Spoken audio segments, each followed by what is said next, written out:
Hello everyone สบายดีทุกคน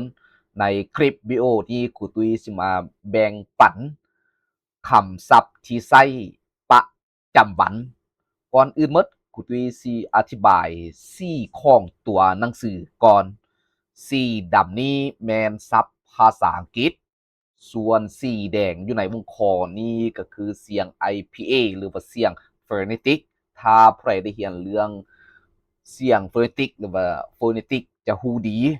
ส่วนสีฟ้านี่แมนเสียงเทียบอ่านภาษาลาว และสีเขียวนี่ก็แมนคำแปลภาษาลาวเขาไปฝึกอ่านฝึกเขียนพร้อมกันเลยและไปเรียนรู้พร้อมกันเลยหัวข้อก็อ่านว่า daily use words daily use words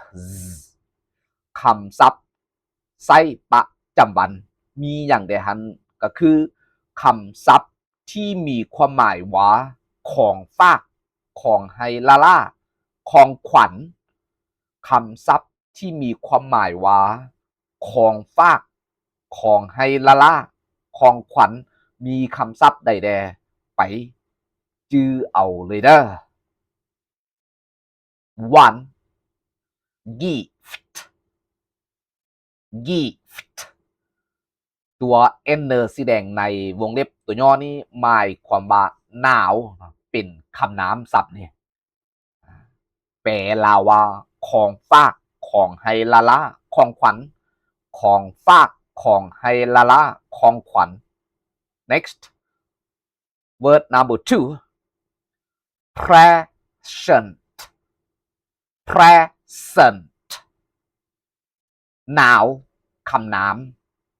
ของฝากของไฮลาล่าของขวัญ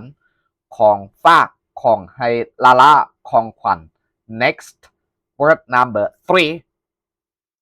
engagement gift engagement gift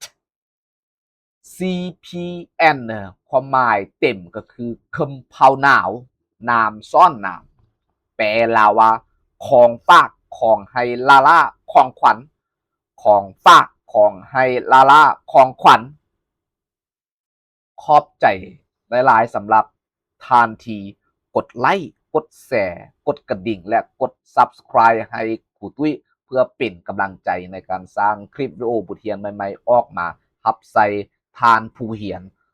Thank you very much ขอบใจหลายๆเด้อ